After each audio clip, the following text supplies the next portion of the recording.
So hello everyone.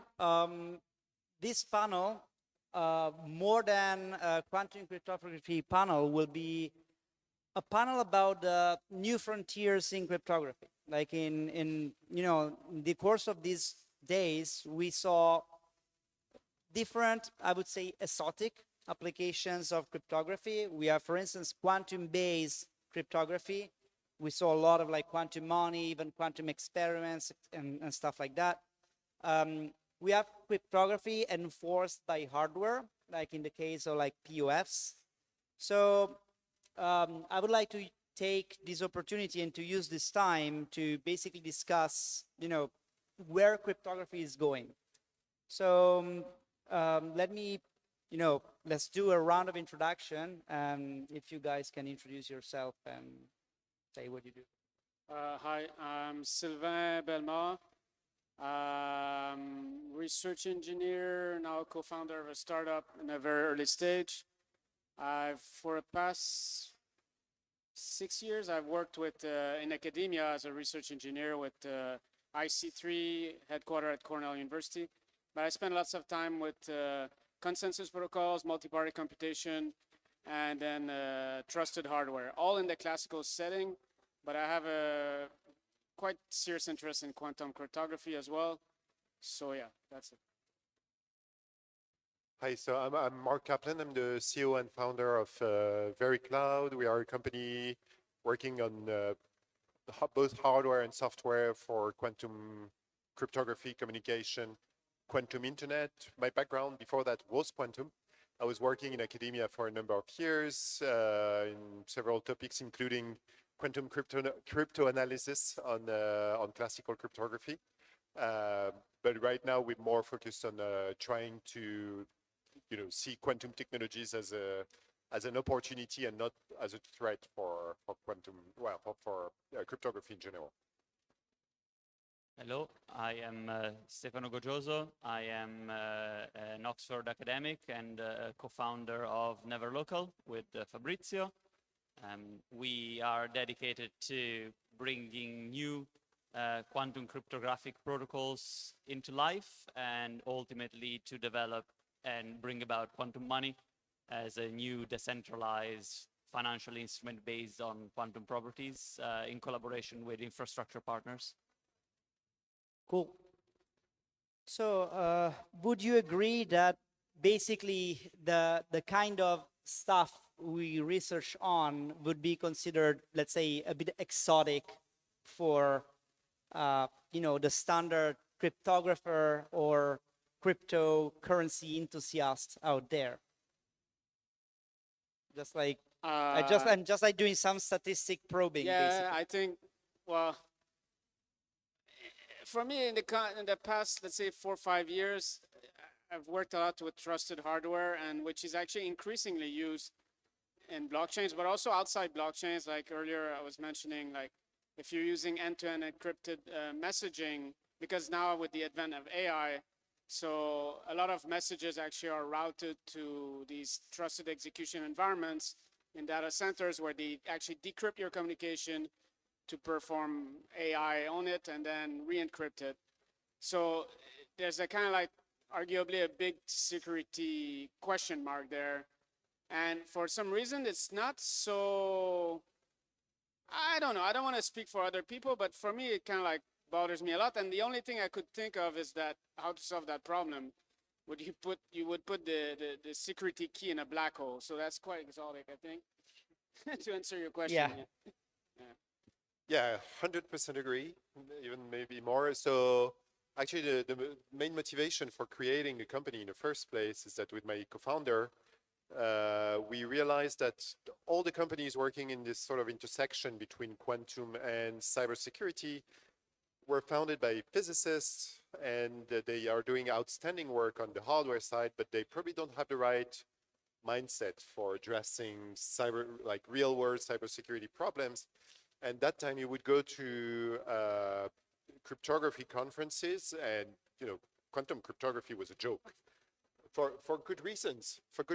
Right? So these guys didn't know how to produce a security proof, or well, they didn't really care about security in the first place, I would say.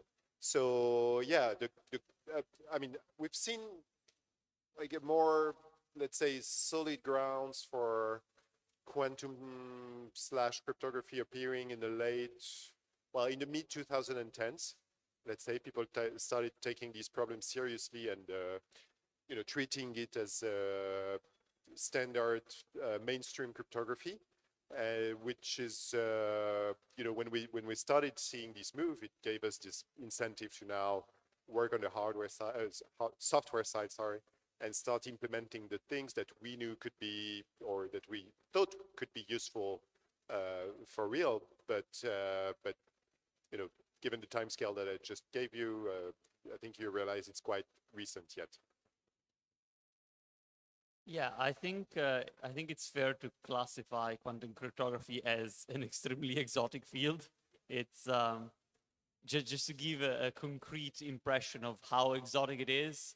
There are maybe 2 mainstream cryptographic protocols that have been developed over 30 years. There's a lot of variants and a lot of implementation specifics, but in terms of coming up with new ideas that are provably secure to the level that we would be interested in, there's a handful of really new protocols, and they all take time and a lot of expertise. And so this is it's a niche field with an enormous open space in front of it. I think it will be less exotic the more it gets into mainstream cryptography, the more the infrastructure gets deployed and people can actually start deploying things, taking an interest in practical aspects. But as of now, I think it's fair to say that we're still in a, oh, this is interesting, but I don't really get what the hell you're talking about stage. Okay, so considering that we all agree that we are in exotic territory, let's say exotic technology, fringe technology always have a selling problem in a way. It's like if you were to talk with, someone used to traditional crypto, to traditional cryptography, traditional applications of blockchain, what would be the prime example of the thing you do, what it brings to the table? Like one thing that you can absolutely not do, with currently available mainstream technology, and that it justifies the kind of research effort that we are putting into our respective research efforts. Okay, well, I'll take the angle of hardware right now, secure hardware. I mean, secure hardware is, most of it is closed source. So already, and this is a really difficult problem, not necessarily for research reason but because the economics, the semiconductor industry is very guarded. But it's also something, for whatever reason, that people have not worked on that much, at least if I consider the blockchain ecosystem. So if we want to have verifiable compute, basically, right, which a lot of projects are striving towards, and when there's hardware involved, it's definitely something that needs to be addressed. It cannot be ignored. That's Yeah, just to change it, just to mix things up. Yeah. Well, there's 2 things really. In the shorter term, through cryptographic self-sovereignty, you don't need to trust the devices that you use. That's not something that you can do with classical cryptography. No matter how hard you try, there is a point at which you're trusting somebody to have made the device right. With quantum cryptography, you can, at the end, skip that step. You can do something which is truly secure without having to trust anybody. But in the longer term, it's peer-to-peer, through peer-to-peer digital value transfers. That's, again, something that would require some kind of trust in infrastructure, trust in the devices, centralization, ledgerization. With quantum money, this will not be necessary. So that's, I think, the goal. That's what we bring to the table in the longer term. Yeah, same answer. So just to rephrase it with my language, I think our job is easy because we can do things that are provably impossible to do with classical systems. Although, so unclonability is one thing, of course. Now we know how to do it. It's probably impossible, but it's been done in blockchain, right? But the amount of effort that it takes you to do it in quantum is negligible, right? So it is really disruptive with this respect. Okay. Now I'll ask you more like detailed questions specifically about the stuff you do. So I'll start with Sylvain. In your talk, basically you presented PUS, and the main example that I saw is fingerprinting in a way. You get a unique fingerprint out of a chip, right? In TEs, you can do encrypted computation directly on board. How do you use like the PUF fingerprinting device to do verifiable computation? And in particular, is there a way to extend like the PUF way of providing entropy to like bootstrap some more like TE universal hardware computation device? So you mean how the puff plays a role in the TE? Like, So what I'm saying is in a TE, basically you can encrypt a program, pretty much every program, you ship it to the chip computes on board the program, and from the outside it just looks like a black box, and then it gives you output. If I understand PUFs correctly, they are mainly used to derive a fingerprint, but if you want to do encrypted computation on the chip, is that enough to make the computation secure and effectively make the chip look like a black box, or it just guarantees you that the computation is being performed by a verified device? And if it's the latter, how do we bridge this gap? Are there any ideas to basically make PUFs more powerful than they are now? so okay, so what the puff gives here, right, this physically unclonable function, is a way to generate a key and to store the key in such a way that it cannot be known to anyone. So including at the key generation time. So there's no provisioning when the chip is fabricated, right? There's no provisioning phase of inserting a key into the device. So it just gets intrinsically generated when the chip is powered up, and there's no way for an external observer to peek in and to find this key. So now you can use this key as a root of trust. So if for now we assume there's this sort of setup phase when the chip is made, it's made honestly, right? So it's a real puff, but the only problem would be that you have a puff that is fake, right? Because if you're not able to inspect the machine that is remote, if we go back to this WhatsApp, right? Let's say they encrypt our message, and let's say they would say, when they decrypt to do the AI analysis, because we benefit from it, so okay, I want it, but they say, oh yeah, you could use the puff here as the root of trust, that where it would sign an attestation describing what is the hardware and what is the software running. So the software now, you would know, oh, it's only doing what I expect with my data, right? And it's re-encrypting it on the way out, and it's not doing anything else. So this can work. And now this machine even could be in the hands of an enemy, because they wouldn't be able to extract the puff key, right? The limitation here is that you have to assume that someone made or manufactured this chip honestly, or that you have a verification phase that it goes through a lab or a set of labs where they kind of try to somehow if it was open source, the idea is that you could do imaging technique on the chip such that you can check that it matches an open source design. And then this lab would say, okay, this is a good, and then they could then sign the puff key. Say, okay, this puff key is legit, it belongs to the expected hardware. Now, the puff key in a way gives you a bit like, in a way, the hash of the hardware. You can think of this this way. But the problem is that you need that setup phase. Okay. I don't know if that's clear, yeah. So the kind of thing you're envisioning is a bit like NupPG. So you have a committee of people around that can verify and attest that the key is original. Yeah, the best I can think in this classical setting, right? Because puffs are in the classical setting. With an open source chip that has this puff root key, it will go through a committee of labs that would verify it, that have, let's say, orthogonal interests. It's like an MPC, right? For verification. It's not really multi-party computation, but what I mean is a threshold committee that, let's say, you would require the majority said, okay, it's a good chip, and they don't have incentives to collude. But basically, you need to bring a economic security model. Another way to quickly say, some people have proposed, even way past, even not just with a puff, but that root key, you could make it that it signs, that it owns Bitcoin, say, or whatever, a very expensive amount. Not that key, but let's say you could embed in hardware a key. I don't know, I'm getting lost here, but the point is that you could bind it. There's a bond, right? They could be that it owns a lot of money. And so whoever is making that chip would have the incentive so that the key cannot be extracted. But yeah. Okay. Thank you.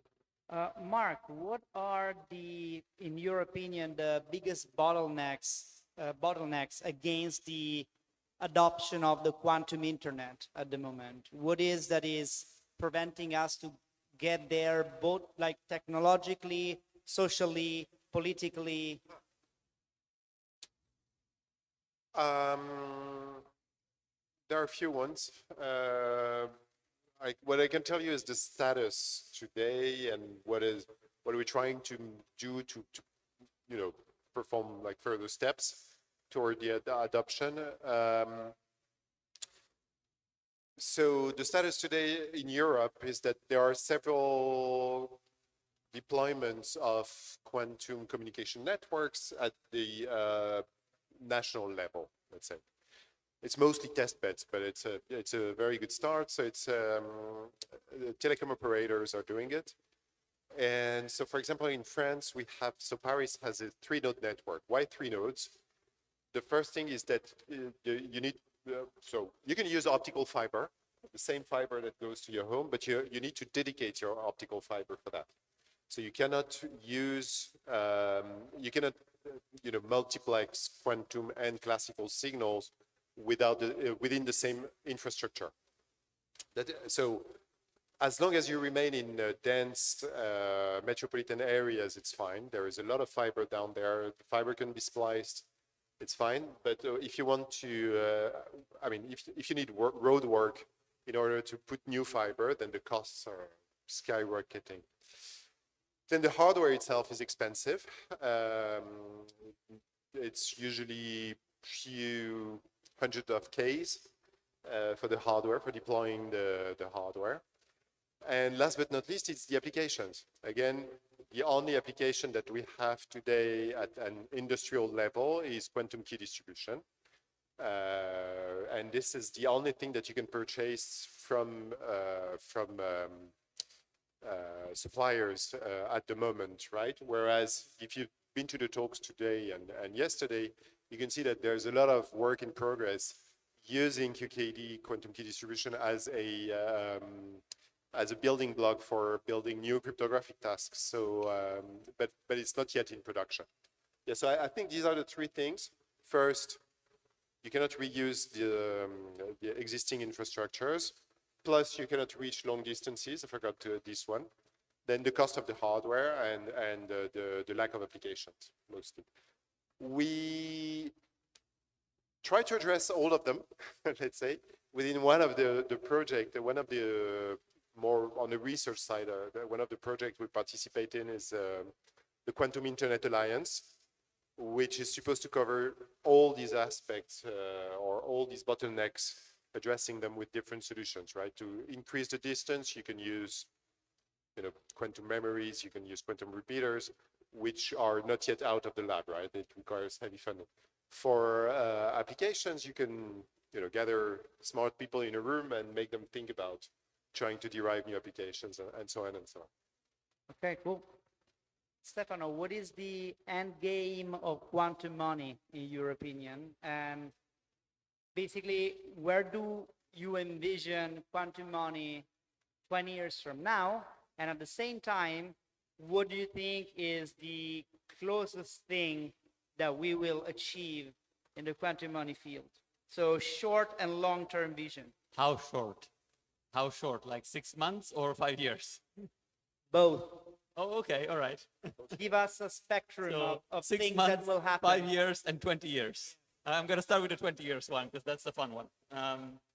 So the ultimate goal of this is fairly ambitiously to replace most, if not all, of the current digital value exchange infrastructure, which in short, we will try to replace blockchains as a store and exchange of value because it solves the same problem. Quantum money solves exactly the same problem that blockchains solve in a different way with once we have in 20 years time the infrastructure and the technology complete with a lot fewer compromises, and it does it better. So the end game is to have peer-to-peer digital store of value that doesn't require ledgerization, centralization, just based on quantum principles. You carry it in your pocket, you pay with it, you can pay anybody in front of you with it, not going through banks, not going through miners, validators, none of that. So that's the end game. And it's fun to think about that. It's good to have that as sort of the North Star. That's what we try to achieve. The reality is that a lot of the infrastructure and technology necessary for that doesn't exist today, will not exist in 6 months. What we could have in 5 years, going a bit shorter, is potentially enough infrastructure to start doing this for institutional value transfer purposes on short time scales. So think banks, think financial institutions, think casinos, think anybody who has an interest in transferring value in a peer-to-peer way without the overhead of centralization, ledgerization, will be able to use this as long as there are local fiber optic networks that can be used to transfer the quantum states. This has already started, as Marc was saying. There are some challenges, but there's also quite a lot of opportunities, and 5 years sounds like a reasonable timeline to start having applications in that sphere. 6 months is very short term and a lot more challenging. We will not have any quantum money applications in 6 months, but there are a lot of things that we have to do on the way to quantum money. There's a lot of advancements in quantum cryptography that have to be brought about. And so something in the 6 months to a year term is new ways of democratizing quantum cryptography. That's the main challenge with this field, is that it's so hard to get anything even simple done. Luckily, we're not physicists. We are computer scientists and mathematicians. That's why I agreed to come here. There you go. And so we come from a tradition of building tools that do hard things for us instead of trying to do them by hand. And so what we will see in like a year's time is a fairly radical change in the way that these protocols are imagined, built, created, and proved secure, where we will have more and more automated tools. We would say compilers, but you can think of them as programs or however you want, that will help us develop new protocols that exploit this infrastructure so that the infrastructure can get more investment, so that it grows more, and in 5 years we can start having more quantum money applications, and it's a positive loop. So it's a bootstrapping phase, basically. It's the hard bootstrapping phase, yes. Okay.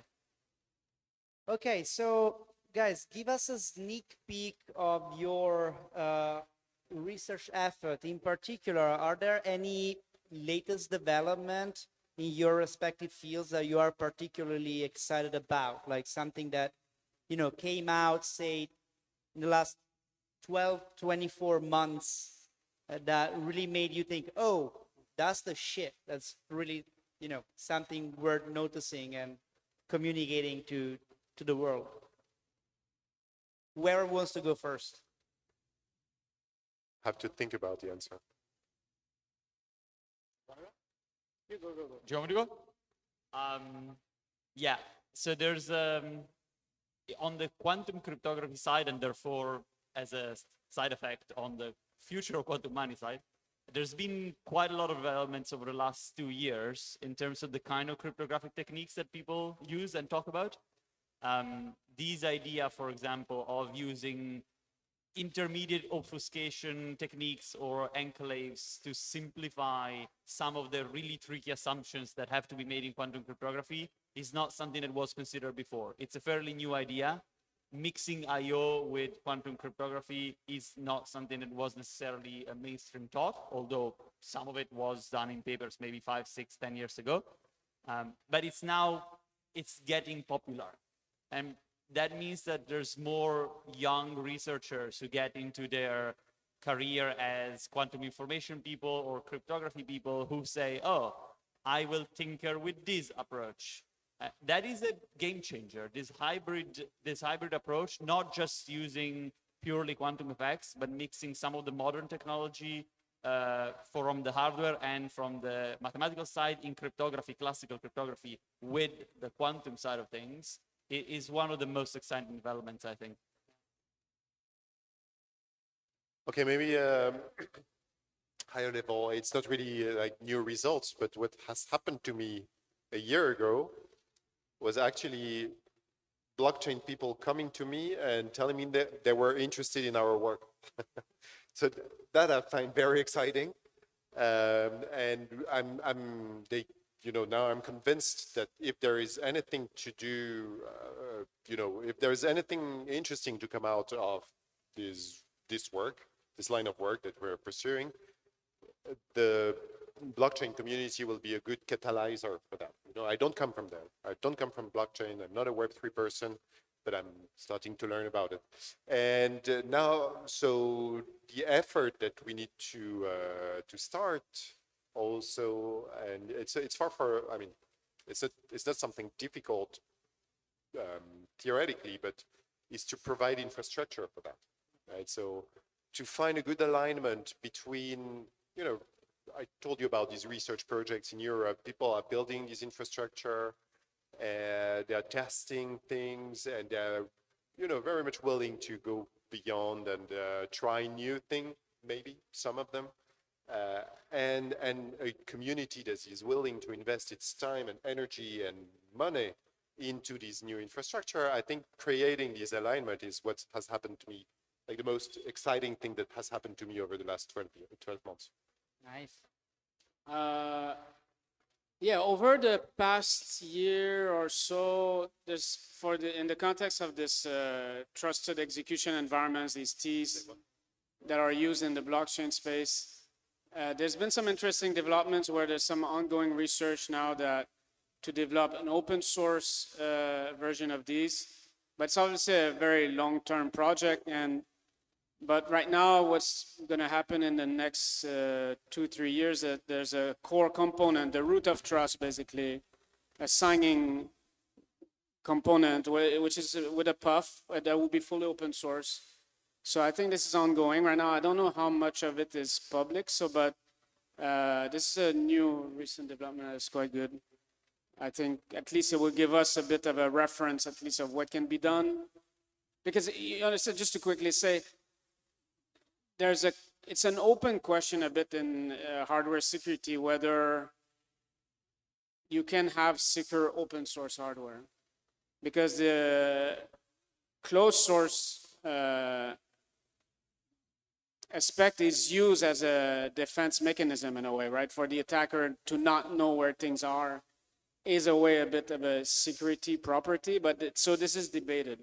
So now that ongoing effort will try to prove that, no, you can have a secure open source hardware. Yeah.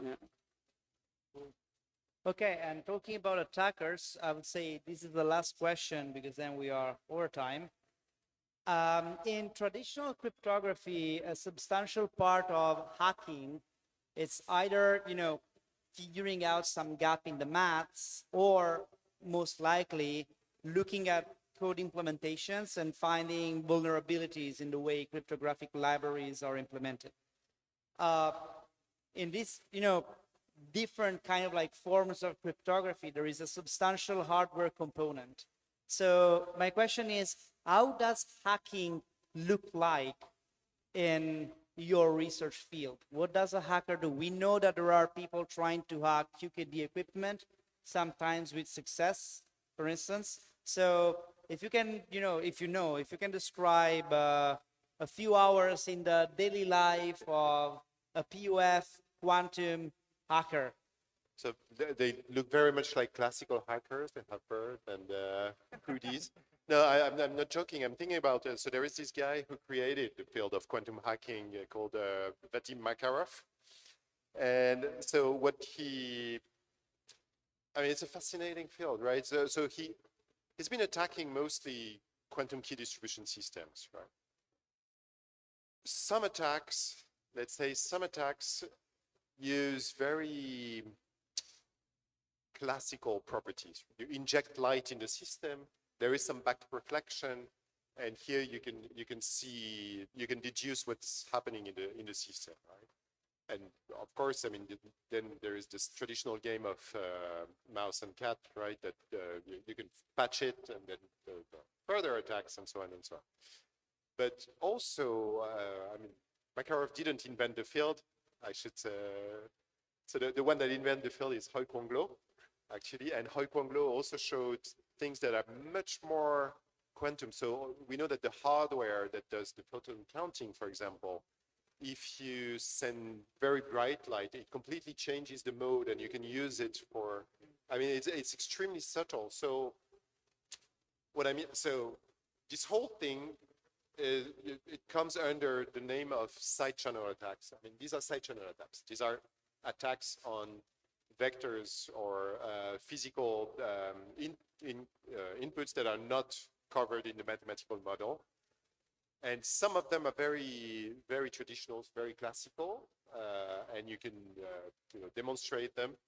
But some of them use really heavy quantum theory. I mean, Hoi Kwong Lo is probably one of the best quantum physicists in the world, or quantum information scientists, and so they really consider the quantum effects. It's not only just hacking the hardware as a classical hardware hacker would do. Cool. Sylvain? Okay, I can add to that because actually I was, I'm not a hardware engineer, right? But I attended a little workshop in early June in Belgium on side channel attacks. Okay. Yeah. So yeah, this is interesting, right? Because I think computer scientists and software people, at least for me, it's hard to think, oh, what can you do? But let's say if you take a phone or a chip, right? Because it generates heat or electromagnetic waves and so on, and power. So these are side channels that can be used to actually extract keys and break the security of a system. So yeah, the tools to do that though are very different, right? They have things like an oscilloscope and other tools. And then for more advanced hacking on hardware, people use these microscopes and to image chips and so on. So I'll just say one thing here, because that's a bit, I think, it's not a new concept, but it's a bit maybe, I mean, it gives a pointer, right? It's that information is physical, right? That's a paradigm of quantum cryptography, right? I think from what I've understood, no, right? So, so basically, if information is physical, right, or and vice versa, physics is also information, then as soon as you have some secret information in hardware, yeah, you can hack it not just via the information gateway, but via the physical gateway. So, yeah, that's. I think there's a lot to learn there, basically. Yeah, I agree. Right. I'm going to go last because I'm going to be the one who gives the completely unreasonable answer.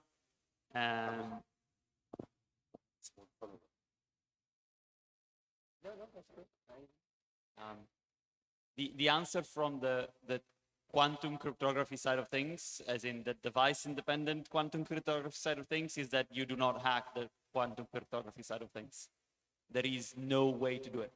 The point of device independence is that what's in the black box, that's it. That's mathematically proven to be secure. What you attack are the preconditions. So you attack the interface, you attack the classical computer that produces the input, you attack the local sources of randomness, you attack the communication restrictions that have been imposed. You try to go around all of that, but that's all you have. The really complicated quantum hardware side of things, where you look at it and you don't know whether it's been done right, whether the amount of light is subclassical or classical, whether you can inject something into it, that you cannot attack. But it's very hard to produce device-independent security proofs. They're not something that you can do by hand for anything larger than the simplest of protocols. Yeah.